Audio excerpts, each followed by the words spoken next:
달리는 태진 위에 나는 상해. 상희의 20년 플랜이 드디어 드러났는데요. 과거부터 보자면 항상 조용하고 소심해 보이던 상희는 종수 패밀리와 있을 때 자신의 의견을 은근슬쩍 말해 폭풍을 몰아치게 합니다. 20년 전 최경태 일부터 생각해보면 종수 패밀리는 상희의 말을 듣고 경태의 집으로 몰려갔죠. 그리고 그날 불이 나게 되며 사고로 모든 사건이 터지게 됩니다. 그날 함께하지 못한 준서에게 연락을 해 알린 것도 상희. 상희는 자신에게 무언가 불편함을 느끼게 하는 친구들을 종수와 태진, 그리고 치연을 통해 조용히 움직이게 한 것처럼 보였는데요. 경태를 처리하고 난 후 준서가 진실을 밝히려 하자 종수의 아버지 창호는 준서의 아버지를 협박해 준서의 마음을 돌려놓죠. 그렇게 진실을 밝히지 못한 준서, 그리고 그날 그런 준서를 못마땅해 하던 종수가 빼려 하지만 다른 친구들이 말리게 됩니다. 하지만 조용히 상희는 또다시 친구들을 조종하죠. 태진은 똑똑한 척 모두의 머리가 되는 역할을 하고 있는 줄 알지만 태진의 마음까지 움직이게 하는 상희는 오히려 태진의 머리 위에 있었는데 그 일로 준서와 윤진을 헤어지게 만든 종수 패밀리. 상희는 아마도 준서에게 종수의 아버지 창호가 준서의 아버지를 협박했고 이 이후엔 윤진이에게도 어떠한 행동을 할 수 있다고 귀뜸을 해줬을 것 같습니다. 물론 그로 인해 준서는 윤진과 헤어지게 되고 재경과도 멀어지게 되죠. 상희는 그렇게 윤진과 준서, 재경까지 모두 멀어지게 하는데 성공하는데 그렇다면 왜 상희는 이 세 사람을 멀어지게 하고 이제 와서 다시 뭉치게 만든 걸까요? 또한 상희는 지금 현재의 닥터로 활동하고 있었는데요. 처음에 닥터는 준서, 태진과 함께 돈을 벌기 위해 시작했는데요. 딸의 치료비를 위해 딱 5억만 벌겠다고 하지만 태진은 그 이후로 욕심을 부리게 되고 비밀번호를 주지 않죠. 딸은 결국 기다려주지 않고 죽게 된 것인데요. 그래서 준서는 태진과 지연이 만나기 시작한 시점이 중요했던 것 같습니다. 딸이 죽기 전부터였다면 두 사람은 일부러 버티기라도 해 딸을 살리지 못하게 방해한 것과 같다고 생각했을 테니까요. 그렇다면 준서는 태진과 지연의 불륜을 어떻게 알게 된 것일까요? 이건 역시 상희의 집 같은데요. 윤호를 움직이게 만든 것처럼 준서와 태진을 서로 갈라지게 만든 상해. 상희는 자신이 닥터로서 활동을 하기 위해서였는데요. 어쩌면 학창시절부터 종수의 옆자리, 태진의 자리를 자신의 자리라 생각했던 것은 아닐까 싶습니다. 거기다 원창호는 태진이 레몬을 팔고 있던 사실을 알게 되었죠. 이 역시도 상희가 흔적을 남겼을 것 같습니다. 자신을 태진이라고 밝히며 닥터로서 활동을 하고 있던 상해. 꼬리가 길면 밟히게 되죠. 태진 역시도 머리가 나쁜 인물은 아니기에 상희의 지심을 눈치채게 됩니다. 물론 이제는 원창호 회장에게 손절당했고 자신은 죽어라 모았던 돈이 겨우 100억이지만 종수는 전화 한 통으로 5천억을 만들었다는 사실에 상실감 역시 생겼을 것입니다. 자신의 한계를 느꼈겠죠.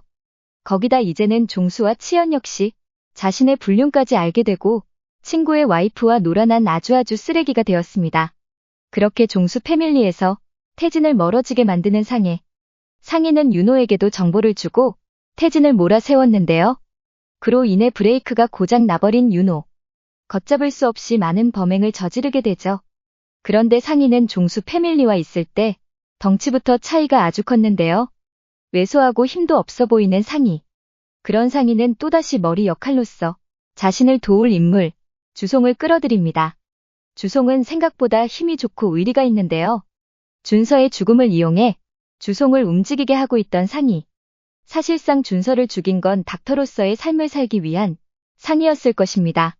그래놓고 준서의 죽음을 이용해 종수 패밀리를 무너지게 만든 것이죠. 그렇다면 여기서 재경은 왜 끌어들인 걸까요? 이건 역시 준서 때문인데요. 준서는 죽기 전날 상희의 집 모두를 알게 되었을 것입니다. 그래서 상희와 만나러 피로동 공사장에 가기 전 자신의 흔적을 남기기 위해 재경을 찾아가고 윤진에게도 찾아갔던 준서. CCTV에 흔적까지 남겼죠. 그로 인해 자신이 생각했던 것보다 일이 복잡해지자 재경을 납치해 레몬에 중독시켜버립니다. 레몬범 잡는 재경을 중독시킴으로써 쉽게 레몬에 대해 밝히지 못할 것이라 생각한 것일까요? 아니면 사이코패스적인 생각으로 자신의 우월함을 나타내기라도 하고 싶었던 걸까요? 20년 전 우정에서 이제는 악연이 되어버린 고등학교 동창들. 이 사건을 만든 사람인 상희로부터 지금까지 연결이 되었던 것인데요.